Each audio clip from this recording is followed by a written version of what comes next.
पटना में भाजपा प्रदेश अध्यक्ष का बयान, एसआईआर पर राजनीति कर रहा विपक्ष, सुप्रीम कोर्ट की निगरानी में हो रहा काम।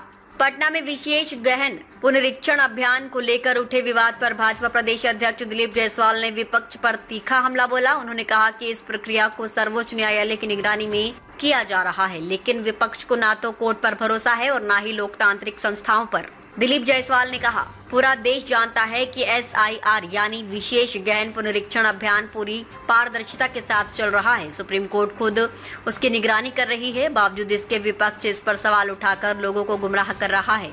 उन्हें सुप्रीम कोर्ट पर भी भरोसा नहीं है। उन्होंने आगे कहा कि चुनाव आयोग पहले ही साफ कर चुका है कि कोई भी वास्तविक मतदाता इस प्रक्रिया से वंचित नहीं रहेगा। अभी तो फॉर्म भरने की प्रक्रिया चल रही है, इसके बाद 1 महीने का समय दिया जाएगा ताकि जिन लोगों का नाम छूट गया हो वे आपत्ति दर्ज करा सके। ये पूरी प्रक्रिया पारदर्शी और निष्पक्ष है, जायसवाल ने कहा। भाजपा नेता ने आरोप लगाया कि विपक्ष केवल राजनीतिक स्टंट कर रहा है और इस संवेदनशील मुद्दे को लेकर अनावश्यक भ्रम फैलाना चाहता है। विपक्ष की मंशा सिर्फ राजनीति करना है, लेकिन जनता अब सब समझने लगी है। वे सच्चाई और झूठ के बीच फर्क कर रही है। उन्होंने जोड़ा, एसआईआर को लेकर राज्य भर में जहां राजनीतिक बहस तेज है, वहीं भाजपा इसे लोकतंत्र को मजबूत करने की दिशा में उठाया गया कदम बता रही है। शुरू से ही, पहला दिन से ही, जब से सदन चल रहा है, मुझे लगता है कि कहीं भी ये उचित नहीं है और कल तो हद पार कर गया जब सदन के अंदर मारपीट की नौबत आ गई।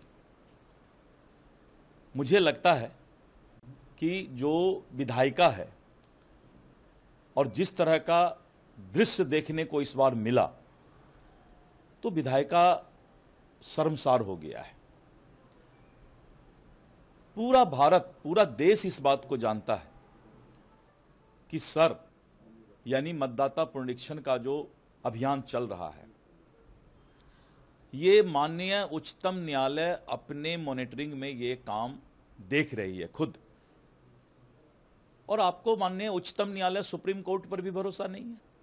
एक तरफ जब आप सुप्रीम कोर्ट का दरवाजा खटखटाते हैं तो माननीय सुप्रीम कोर्ट पर आपको भरोसा करना चाहिए, और दूसरा जब चुनाव आयोग ने स्पष्ट कह दिया कि कोई भी जेन्युइन मतदाता नहीं छूटेगा 26 तक। अभी तो ये पहला पुनरीक्षण का काम चल रहा है, फॉर्म देने का, लेकिन फिर 1 महीना का समय मिलेगा वैसे मतदाता को जो ये कहेंगे कि भाई मेरा नाम छूट गया है। 1 महीना फिर अभी मिलने वाला है। और जब अगस्त के अंतिम दिन, अगला 1 महीना में जब मतदाता को चांस मिलेगा, अगर किसी मतदाता का नाम मतदाता सूची में किसी तरह का कोई दिक्कत है, तब आपको बोलने का अधिकार था। आज क्यों? आज आप राजनीति करना चाहते हैं, चुनाव बाइकआउट करने की बात भी कर रहे हैं। तो ये अभी कैसे, जब अभी तो पुनरीक्षण ही चल रहा है, उसके बाद स्क्रूटनी चलेगा, तो ये बात तो इनको अगस्त के अंतिम सप्ताह में बोलना चाहिए। लेकिन ये राजनीतिकरण है और कुछ भी नहीं है। मतदाता समझ रही है इस बात को कि इसमें कोई दम नहीं है।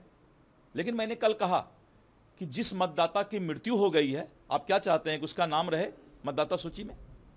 जो मतदाता 2 जगह मतदाता हैं एक ही देश के अंदर, जिनका नाम 2 क्षेत्र में है, क्या आप चाहते हैं कि एक मतदाता का नाम 2 जगह रहे? जिस मतदाता ने अपना पता दिया कि हम इस मोहल्ले या इस गांव के निवासी हैं, जब उस गांव और मोहल्ले में लोग जाते हैं तो बोलते हैं इस नाम का आदमी तो यहां रहता ही नहीं है, क्या आप चाहते हैं उसका नाम रहे? इसलिए इंतजार करना चाहिए। और अभी काफी लंबा समय है, आप 25 अगस्त के बाद क्या सोचते हैं आप इस खबर पर? अपनी राय नीचे कमेंट बॉक्स में जरूर लिखें। अगर आप फेसबुक पर देख रहे हैं तो इनसाइट 11 को फॉलो करें, और अगर यूट्यूब पर हैं तो चैनल को सब्सक्राइब करें ताकि हर जरूरी अपडेट सबसे पहले पहुंचे आप तक।